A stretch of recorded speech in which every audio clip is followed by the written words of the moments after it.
Salam sigap dan shalom. Renungan kita pada hari ini, Senin 14 September 2020, berjudul Keluarga dan Perjuangan yang Mutlak. Ayat intinya terdapat di dalam Daniel 1 ayat 8. Daniel berketetapan untuk tidak menajiskan dirinya dengan santapan raja dan dengan anggur yang biasa diminum raja. Pena Inspirasi menjelaskan alasan judul renungan pagi ini, Keluarga dan Perjuangan yang Mutlak untuk menghindari makan daging oleh keluarga Allah dikarenakan sebagai berikut. Pertama, kebiasaan makan daging akan menguatkan sifat hewan pada manusia dan menimbulkan kemerosotan otak dan menurunkan kecerdasan pikiran manusia.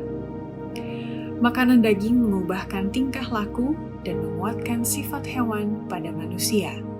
Tubuh kita terbuat daripada yang kita makan, dan oleh makan banyak daging menurunkan kecerdasan. Kemampuan mahasiswa akan lebih tangguh apabila mereka tidak pernah memakan daging. Apabila sifat hewan pada manusia semakin menonjol oleh memakan daging, kemerosotan otak pun seimbang dengan itu. Kedua, inilah saatnya kita perlu makan makanan sederhana dan tidak memberikan makanan daging kepada anak-anak agar tidak merangsang kecenderungan sifat jahat dan melemahkan moral anak-anak itu.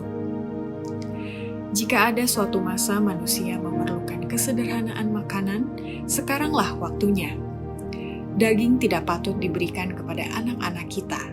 Kecenderungannya merangsang dan menguatkan sifat yang jahat dan melemahkan moral. Ketiga, pembaruan kesehatan besar-besaran patutlah kelihatan di antara umat yang menantikan kedatangan Kristus. Karena yang setengah-setengah bertobat dalam pelajaran makan daging akan meninggalkan umat Allah. Pembaruan kesehatan akan melakukan pekerjaan yang belum pernah di tengah-tengah anggota kita. Banyak yang wajib disadarkan akan bahaya makan daging yang masih makan daging hewan yang sudah tentu akan membahayakan kesehatan jasmani, pikiran, dan rohaninya. Banyak yang sekarang hanya setengah bertobat dalam pelajaran makan daging akan meninggalkan umat Allah dan tidak akan menggabungkan diri lagi dengan mereka. Keempat, bagi orang-orang yang lemah atau kerja keras, dianjurkan makan berjenis-jenis biji-bijian, kacang-kacangan, tumbuh-tumbuhan, dan buah-buahan yang akan membuat dan menguatkan tubuh mereka, gantinya makan daging. Namun, makanan daging itu haruslah digantikan oleh berjenis-jenis biji-bijian, kacang-kacangan, tumbuh-tumbuhan, dan buah-buahan yang akan membuat dan menguatkan tubuh dan menimbulkan selera. Ini sangat perlu, teristimewa bagi mereka yang lemah ataupun bagi mereka yang dilemahkan oleh terus bekerja keras. Kelima, dampak orang pemakan daging akan menurunkan kecerdasan, moral, dan tenaga jasmani yang mengacaukan susunan saraf, melemahkan pikiran, dan menumpulkan moral. Kebiasaan makan daging menurunkan kecerdasan, moral, dan tenaga jasmani.